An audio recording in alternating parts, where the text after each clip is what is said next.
Okay, it's ready. Today our lesson is about forgiveness for success. We've already been hearing about forgiveness. We heard about forgiveness in the recap. We heard about forgiveness in Ian's lesson. And the lesson aim, when you forgive someone, you find the prisoner set free was you. Okay?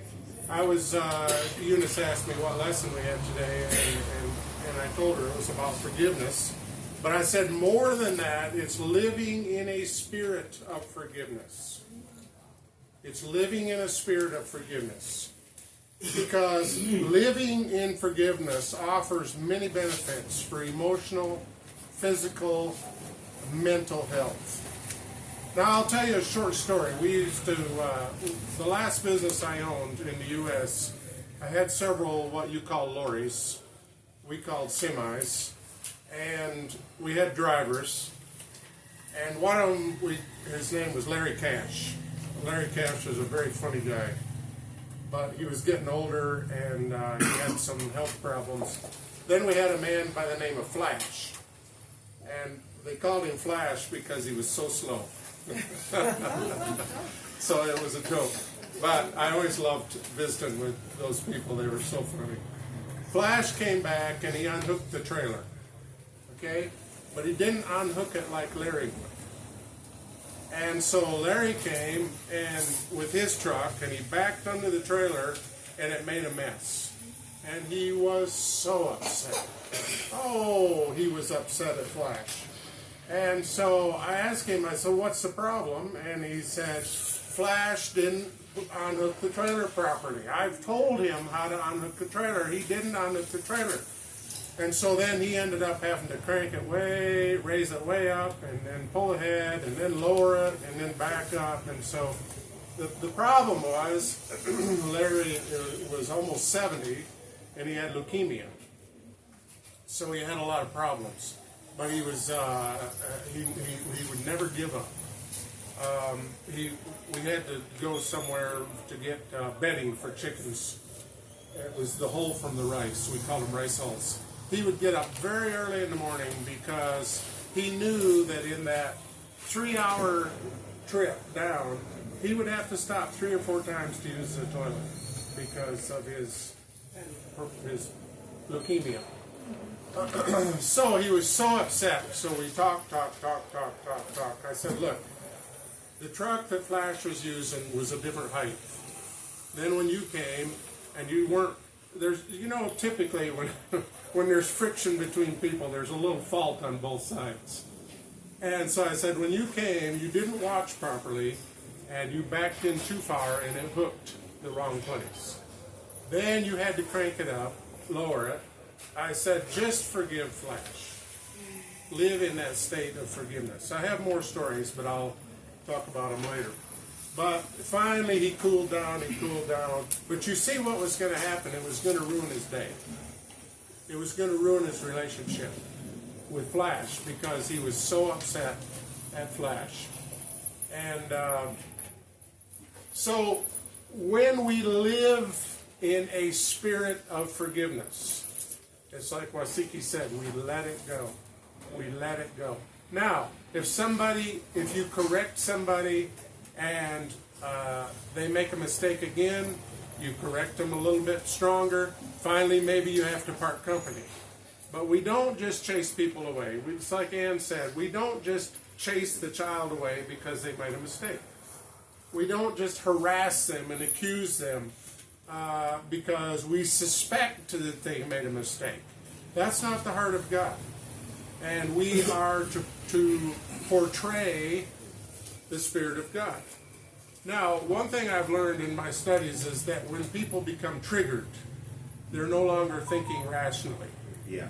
When Larry Cash became triggered, you couldn't really talk to him coherently because your brain goes into a survival paradigm, and you're just thinking about what can I do to control the situation. I can fire Flash, then this problem won't happen again. Firing Flash isn't going to solve the problem because the next worker his truck might be low and my truck might be high. You see? So that's not the solution. The solution is to calm down, let it go, forgive, and make some small corrections and keep moving. Number one, emotional healing. Forgiveness. It promotes emotional healing. Forgiving others or oneself releases pent-up anger, resentment, guilt, fostering inner peace and emotional freedom. So you see, when we are able to forgive others or we forgive ourselves, we made a mistake. I think I'm going to erase this while Kipchumba reads that verse, Matthew 6:14 and 15. Biblia inasema ya kwamba kwa maana mkiwasamehe watu makosa yao, na Baba yenu wa mbinguni atawasamehe ninyi. Bali msipowasamehe watu makosa yao, wala Baba yenu hatawasamehe ninyi makosa yenu. So it says, if you forgive other people when they sin against you, your heavenly Father will also forgive you. But if you do not forgive others their sins, your Father will not forgive you your sins. So I think Ann brought that verse. There's conditions. When we recognize that I'm a sinner and I need forgiveness from God, but I'm going to receive that forgiveness like I forgive other people. Do I harass Kipchumba if he makes a mistake? No, I shouldn't.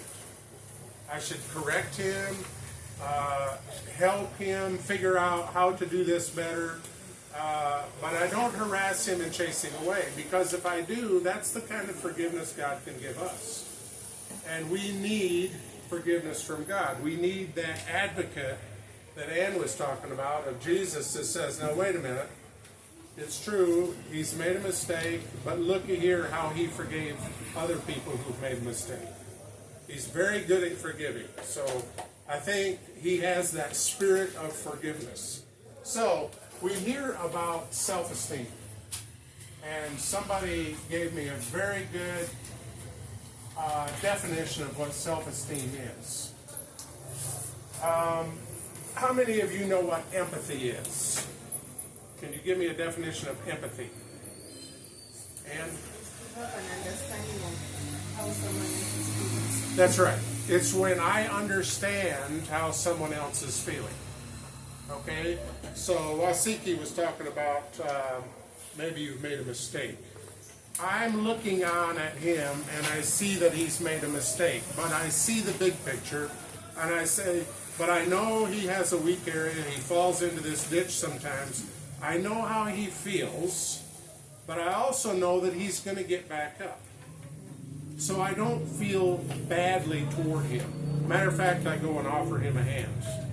You see? Because yeah. Sometimes we people, we can be hard to forgive. Hard to Somebody forgive. has hard to forgive. Yeah. But when it comes to forgiving, it becomes very hard for you to forgive. Right. So how do you play about that? Okay, I'm going to continue. Let's keep our questions for at the end, but I appreciate that. So, self-esteem, empathy, I hope I can spell empathy here, M-P, is that right? All right. Empathy for other people is I feel how they feel. I hurt when they hurt. Self-esteem is when you have empathy for yourself. I've made a mistake. Do I condemn myself and criticize myself, or do I feel toward myself like I would toward someone else? Does that make sense? People don't understand good, healthy self-esteem is having empathy for yourself. If you do the wrong thing. See, because we've grown up in these organizations and these homes where there's harsh criticism, there's condemnation. Every time you make a mistake, it's blah, blah, blah. Why did you do that? I told you not to do that yesterday, and now you're doing it again today, blah, blah, blah. Well, I'm going to have to get the switch out. Here, I've got a jackknife. In U.S., they have a knife, and they get it in their pocket. Take this out and cut a switch so I can beat you. If you bring back too small of a switch, then you have to go cut another switch. So in other words, Professor, when you forgive something, you are giving, you forgive somebody, you are forgiving yourself. Yes. Because you don't want Learn to condemn, to forgive you don't want yourself. to condemn that. Yeah, Of course, when he has offended you. that's right. So when we forgive other people, we set ourselves up to be forgiven.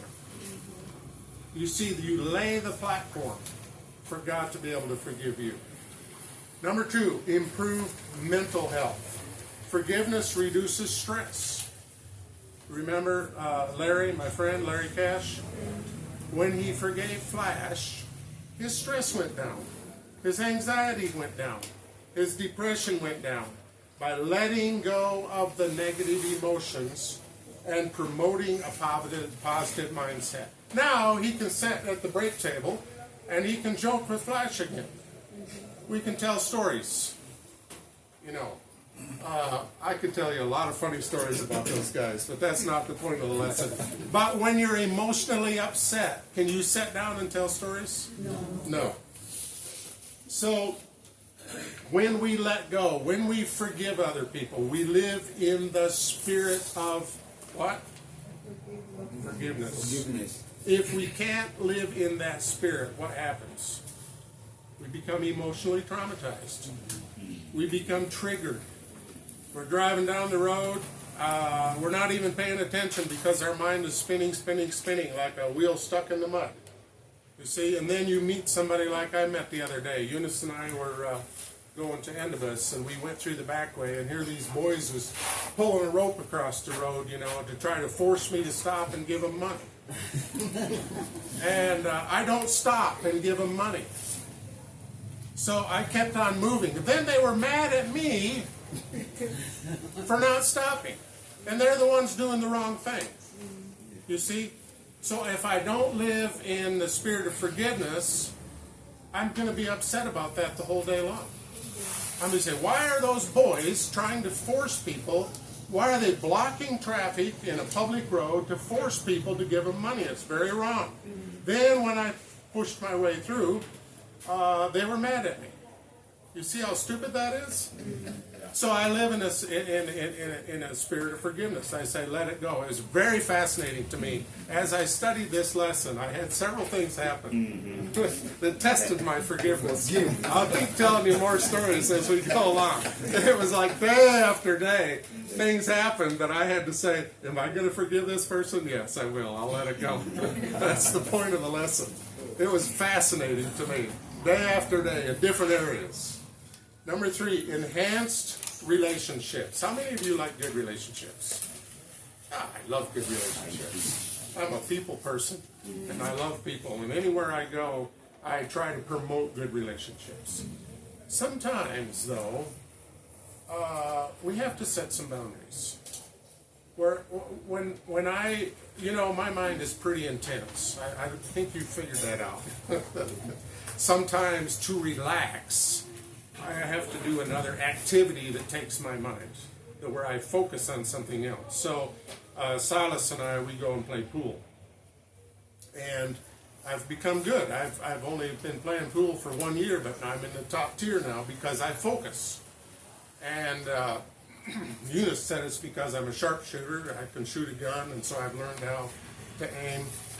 But we had a guy in there who couldn't practice forgiveness. And he became so angry that he took the pool stick and he threw it and he hit another guy in the eye and caused some damage.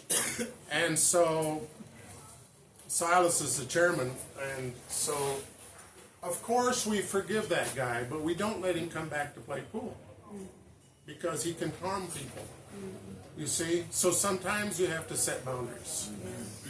And we are there to relax, to have a good time, to enjoy ourselves, to switch our brain off from what we've been thinking about.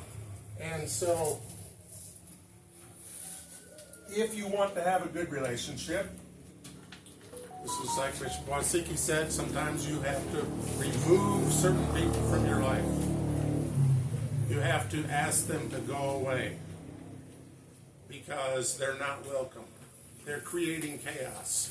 You know, it was to the point there where we're saying, is this guy going to get upset today? So that everybody's on edge. No, he needs to be removed. All right, now when we come in there, it's just a lot of fun. And I try to promote that playful, you know, as I'm getting better and I win. If I win against somebody tough, I say, woo-hoo! You know, and so now everybody, when they win, they go, woo-hoo! And so sometimes, and this is just to enhance relationships. But can you do that if you're upset at people? No. Can you do that? Supposing somebody tips over your drink. I usually normally buy a water. Somebody comes along and they're careless and they bump over my drink and I'm upset at them the whole time. Can we have a good time? No. No. We have to let it go. We have to live in the spirit of forgiveness. There's a story about a man who went to church and he came in and he stumbled and everybody looked at him. Be quiet. The preacher's preaching. Then he went up and sat down and he sneezed. You see, and they scolded him again. Everybody's turning around. Why are you making so much noise? Finally, the usher come up and he said, I think you should sit in the back. This is you're just creating a lot of disturbance. So he went to the back. He was feeling so bad. And so the next day he went to the pub. Yes. And he accidentally tipped over his drink. The waiter come and said, oh, it's okay. Happens all the time. Let me get you a fresh drink. I'll clean up for you. Everybody's around. It's nice. They say, we'll buy you drinks. We can see that you've had a rough day. Where's he going to go? He's going to go to the pub. Because we want connection and acceptance. Yes. We don't want to be condemned for every little mistake we make. And we don't want people to be suspicious that we're bad because they don't know who we are. All right? So it enhances relationships, and you can read that, 1 Peter 4:8. Nasema ya kwamba zaidi ya yote iweni na juhudi nyingi katika kupendana, kwa sababu upendano husitiri wingi wa dhambi. Above all, love each other deeply, because love covers a multitude of sins. In other words, missing the mark. Remember, we gave the illustration of playing darts. Lamaya used to be very good at playing darts. Does he always get a bullseye? No. Sometimes he misses the mark. Do we condemn him for that? No. Love covers that. We still go back and play darts, even though you don't hit the bullseye every time. But when you hold grudges or you harass people, it destroys relationships, and actually it ultimately destroys you as a person, because whatever you put out into the universe will come back to you. If you put out into the universe, what can you give me? The universe says, what can you give me? If you put out into the universe, how can I serve you? The universe echoes back, how can the universe serve you? You see it? You understand that? I had an experience the other day. I went to a restaurant. I wanted to meet with Lamai. Lamai said, I'm in another meeting. You just have your lunch, and then we'll have our meeting. So as I was coming to my table, there was a very well-dressed guy here, and he said, Proof, how's everything for you? And I said, it's very good, but I didn't know who the guy was. Then I turned and sat down, and I was doing some things on my phone, and he asked me again, Proof, and I turned, and he said, I'm very good at videography. He said, if you ever have an event that you want videoed, he said, I can live stream it, I can do this, blah, blah, blah. I said, oh, good, let me take your number. I took his number. He said, now flash me. Well, I've already started to get suspicious, so I said, maybe another time. I'm going back to the U.S., but when we get back, we can communicate. Now he said, can you give me something? Right away. I said, like a cup of tea? He said, no, I'm thinking chips. I said, okay, I'll buy you chips. And in my mind, I'm thinking, that's the end of the relationship.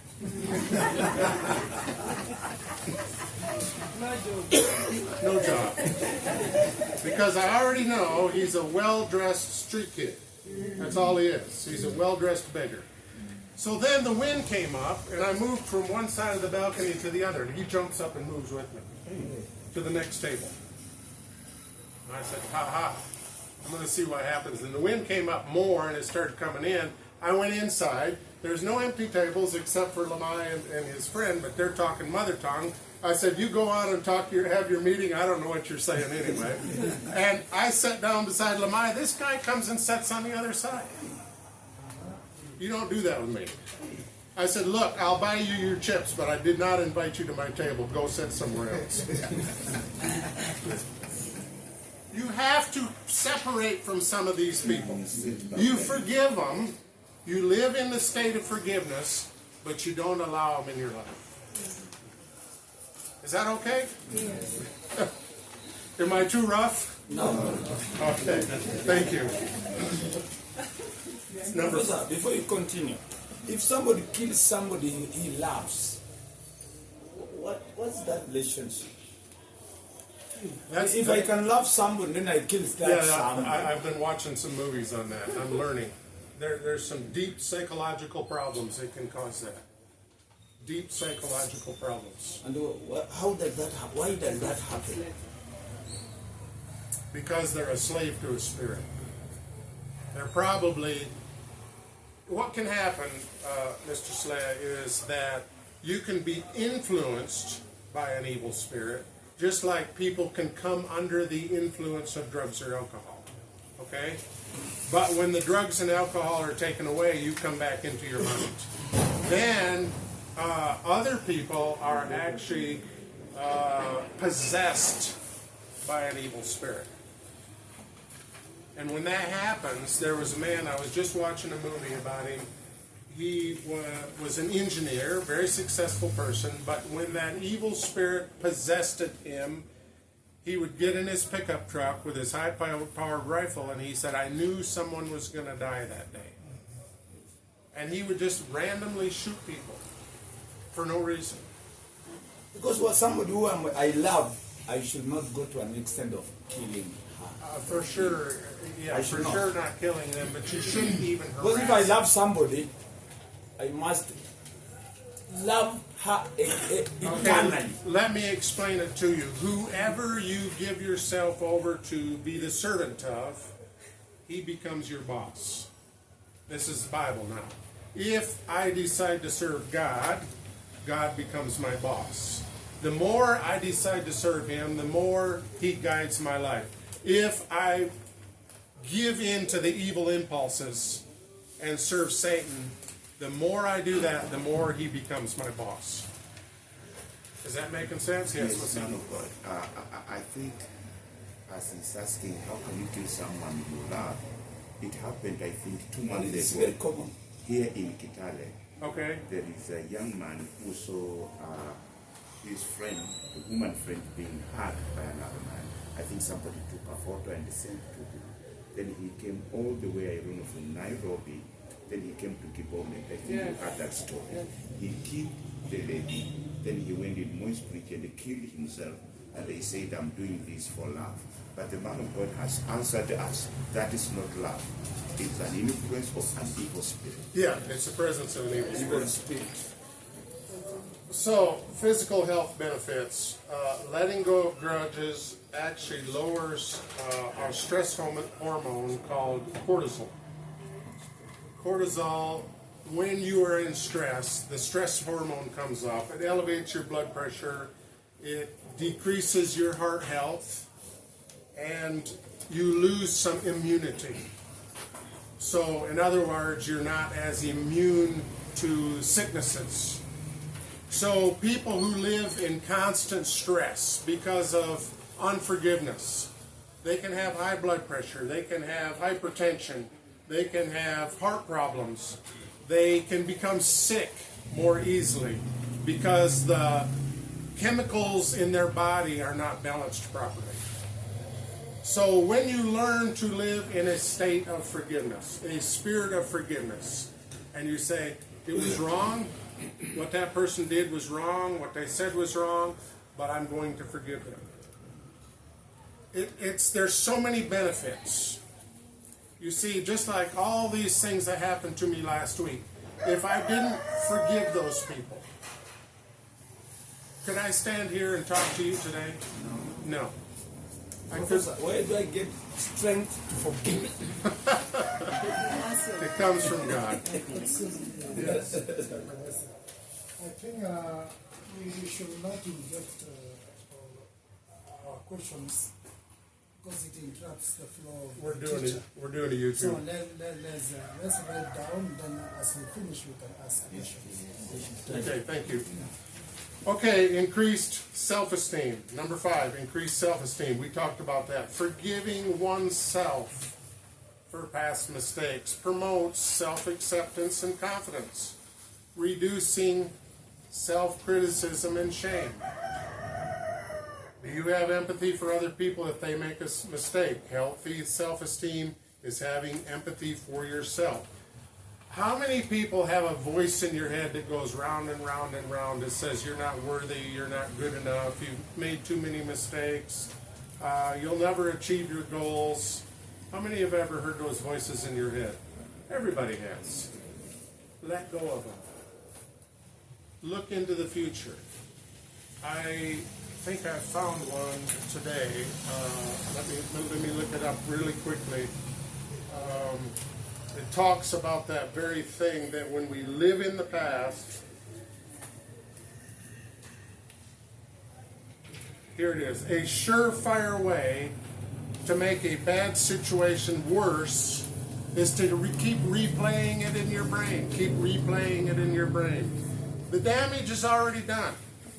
The only thing that matters now is making the best choice given your current situation. The trauma's in the past. Quit replaying it in your brain.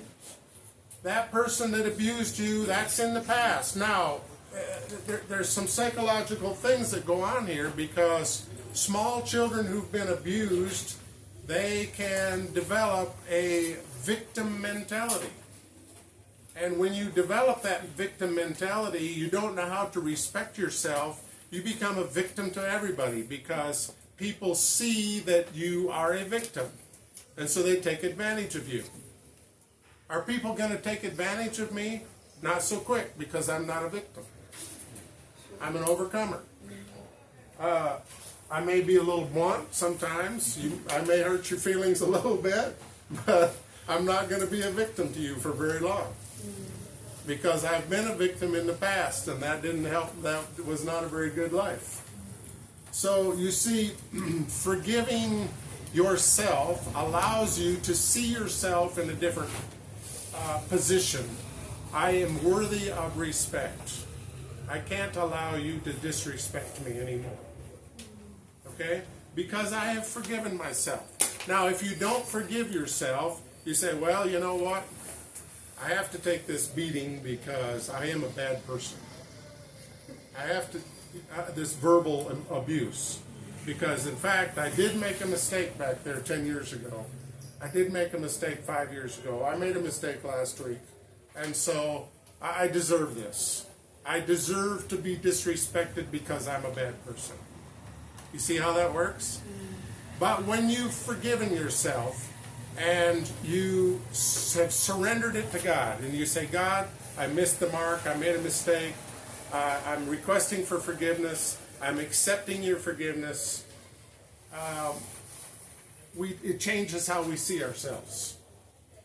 Religion has created performance-based organizations whereby if you don't do the right thing, you can be excommunicated. You can be ostracized. You can be separated from your family because you've done the wrong thing. And so it's not about forgiveness, it's about performance. The Bible says it's all about repent and believe. Repent means what? Turn around. I've been doing the wrong thing. I will quit doing the wrong thing. I've been harassing people. I will quit harassing people. I've been living in this state of unforgiveness. I've been hanging on to past emotional trauma. I'm going to stop doing that. By God's grace, I can change the way I think. Now, it's difficult because your thought patterns have created ruts. It's just like the cow going through the pasture to get the water. They always walk in the same path, and it becomes a rut. It's just like the ruts in the road.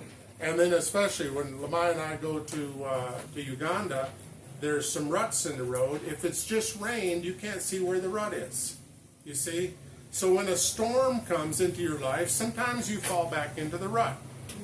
And you may have to go some distance before you can come out of the rut. But we seek to come up to higher grounds. The higher ground of forgiving others and forgiving ourselves, so that our stress levels can go down, our emotional health can come up, our physical health, our spiritual health, and every part of our life gets better. Number 6, greater resilience. Practicing forgiveness builds emotional health, making it easier to cope with future challenges and conflicts. You see, now we say, if I was able to forgive that person back there, this great sin that they did against me or my family, you see, I can forgive this one. But if you haven't learned how to forgive other people, every time some small thing happens, you get triggered in your mind. And you become so upset. And you begin to, your mind begins to race. And you begin to several things, fight, flight, freeze, or fawn. Depending on what temperament you have, you may begin to fight this person. You begin to harass them. You send them text messages. You call them. You do all these things. If you are in flight, you run away from them. You don't want to confront. You don't want to solve this problem. And if you are in fawn, you pretend to like this person. You give in. It's called acquiescence. Acquiescence means you accept it as inevitable. We don't have to accept these as inevitable. We can always pray about it. There's always something we can do with bad relationships. We can pray. We can present this problem to God. We can forgive this person before God. We can say, Father, forgive them, for they know not what they do. Just like with Flash, he didn't know what he was doing that offended Larry so much. He didn't know. Sometimes because of culture, I don't know what I'm doing that offends somebody. You know, when we went to India, it was very important to wear sandals.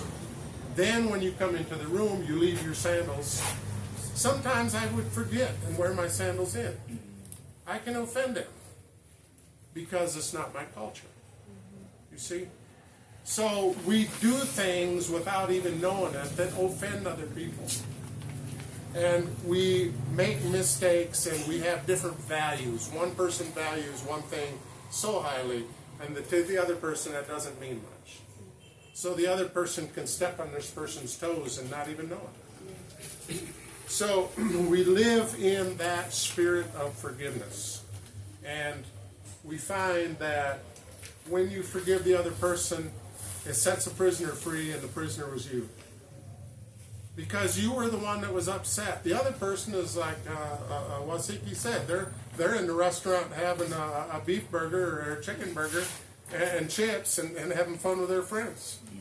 They didn't know that you're upset. And you're over here fussing and fuming, and your mind is going round and round. Why did that person do that? Blah, blah, blah. They've done the wrong thing. They knew they did the wrong thing, and you're in there enjoying yourself. You see? So who's the prisoner? You. The one who's holding on. The one who's triggered. So we have to identify the things that trigger us and ask God to help us to heal in that area. Otherwise, we continue that circle. Round and round and round. Last week, I had a big circle, didn't I? Everywhere I went, every day I went, somebody was doing something stupid. And so, you know, it's kind of like maybe somebody said, somebody said you're stupid, and you say, yeah, I think I am. When I left here one day, I forgot to hook my safety belt. I got between here and Katali, and the big policeman says, "Now I can see you've made a big mistake." I said, "Oh, what's that?" Because I knew I just paid my insurance. I've got my driver's license. He said, "You don't have your safety belt on." "Oh," I said, "I'm so sorry." I said, "Let me do that." "Well, do you want me to take you to the station?" I said, "It's okay. You just take me." And he said, "Can I give you a fine?" I said, "Maybe that will help me to remember next time." He said, "Have you ever been to the station?" I said, "I've been there several times. I know a lot of people there."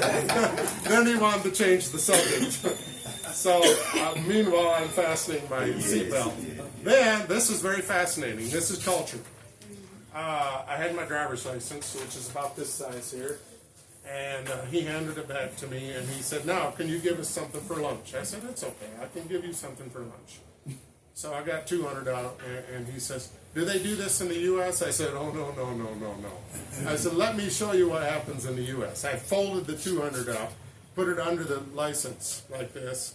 I said, "If you do that to a policeman in the U.S., he says, 'What are you trying to do, bribe me?' Are you trying to bribe me?" "Oh, no, it just slipped out when I was getting my license out. I'm not trying to bribe you." So he said, "You just go on."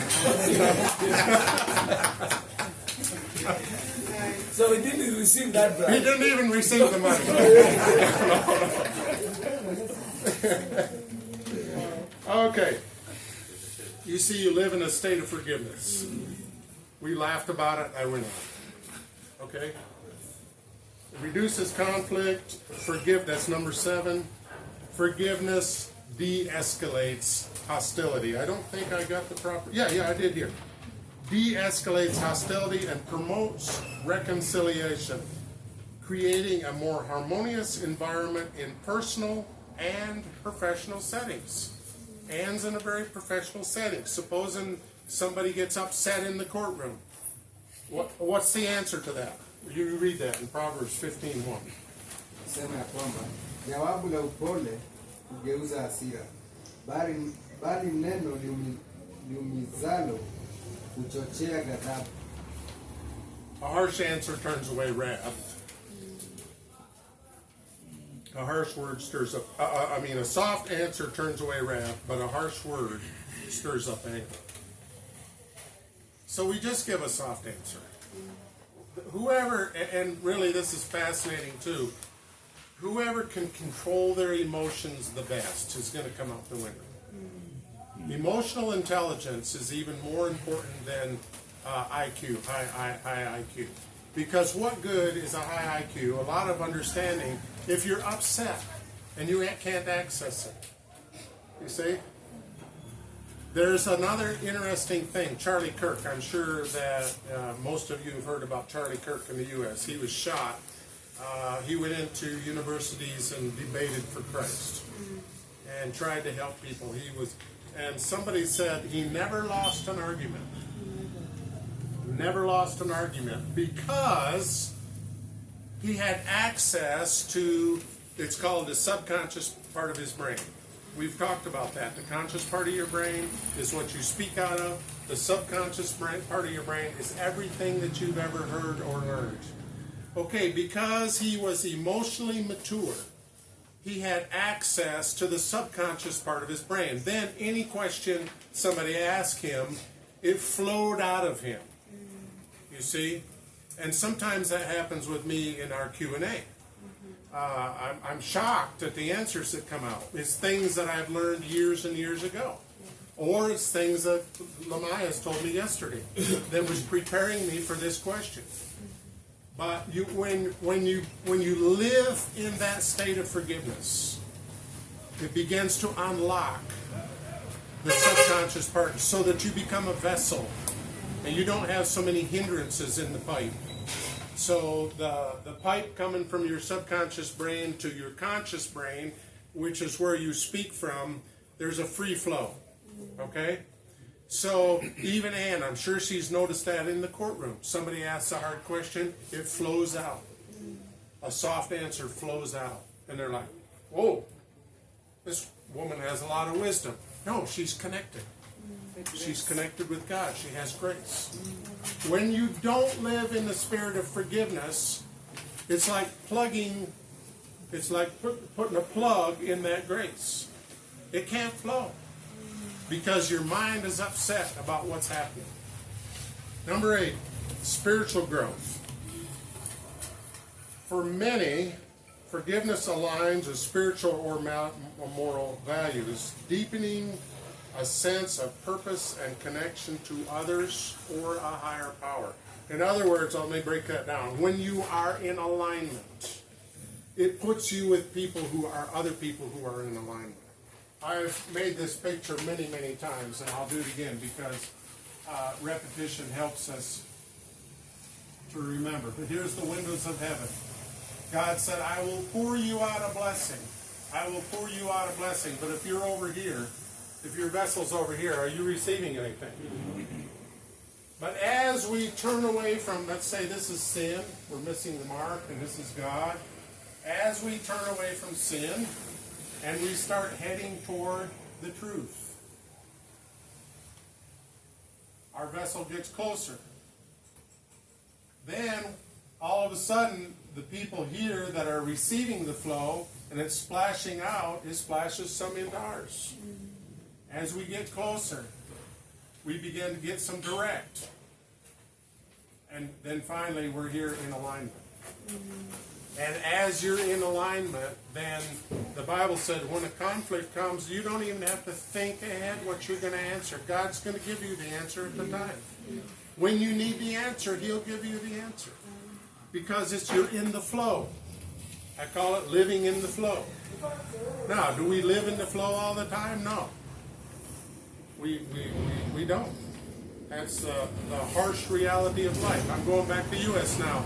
My sister called me last night. She said, will you be here in time to see the pretty trees? Because in U.S., the trees go through a change. They become colorful like Eunice or the top part of Anne's dress. Some are yellow, some are orange, some are brown. They're very beautiful. And I said, when will the trees peak? We call it peak. She said, probably the last of October. I said, I'll try to get up to Michigan by the last of October. Because we know that in the winter season, these leaves are going to come off the trees. As humans, sometimes we go into the winter season, and life seems cold, and it seems bare, and it seems dark. Just keep your faith in God. Because spring is coming. New life is coming. Then we plant new seeds, and we're happy about that. And we say, well, we're looking for another harvest. Then summer comes, and it's very hot. Here you don't have such a fluctuation of temperature. In the U.S., it can become extremely hot. Somebody talked about your eyebrows. Your eyebrows provide a practical part of life. When you sweat, it keeps the sweat from running into your eyes so much. It redirects it.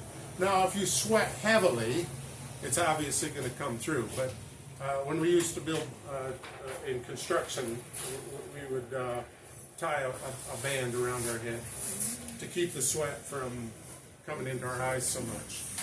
Then, to tell you how hot it gets there were times in the afternoon where we would get what's called a heat stroke, or almost a heat stroke. You'd start getting dizzy, you'd start seeing stars flashing around in the daylight. You start getting upset in your stomach. You had to go sit down. You can't work in that kind of weather. And so we would go rest for a few hours. We'd take a lot of fluids. How many liters are in a gallon? I forgot. 5 liters? In a gallon jug. 5 liters in a gallon. I would start out in the morning with a gallon jug of water. By noon it could be finished. That's how much we were sweating. You don't experience that here. You see, so even in our own life, we go through seasons. Sometimes it's a very difficult season. We're sweating. We're seeing stars. We're wondering, where is God? But He's right there. The kingdom of God is within you. When you align, God is still there. Even though life is difficult, God is still there. We still forgive other people. We still forgive ourselves.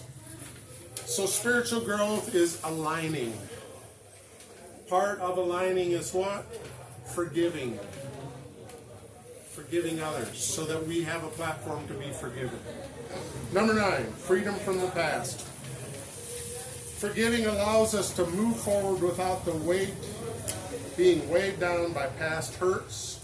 It enables personal growth and new opportunities. Past wounds can leave a scar, but there is no healing. There's no pain. Okay, I can show you here. When I was a boy, I went out to get the cows in. I don't know, you can see this scar, Kip Truman? I was opening a gate, and at that moment, a cow come pushing through the gate, and it ripped this wide open. And I remember looking at it. It was fascinating. That skin opened up, and it was blue in there until it turned red. I started bleeding. But at first, it was blue, and I thought, wow, that's interesting. Because you could see the skin opened, and I looked inside.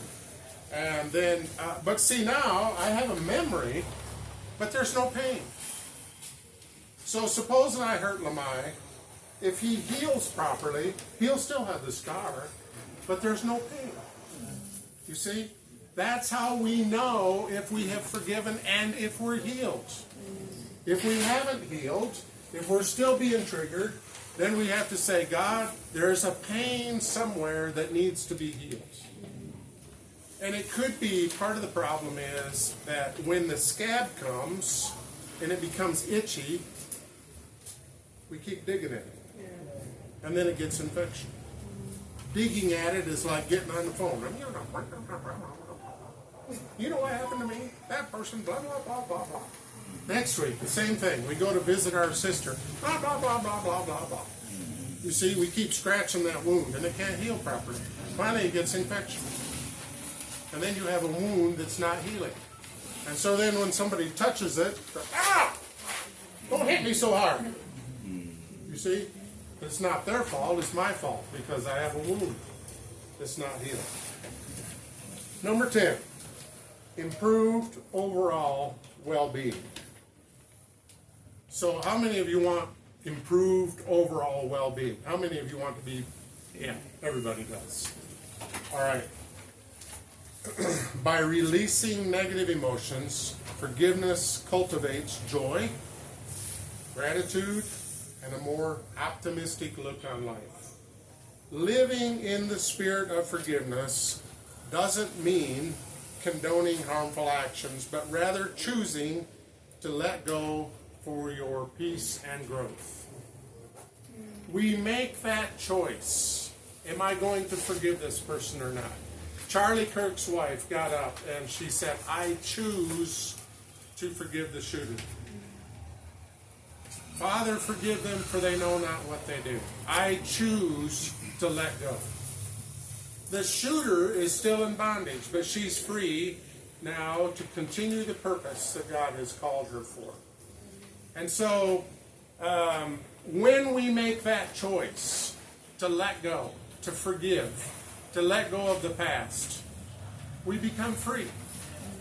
And our wings we can soar on the currents of grace. When we surrender and we trust God, God is going to take care of this evildoer. I'm going to surrender this problem to Him. Then we get up above our problems. May God bless you. Amen.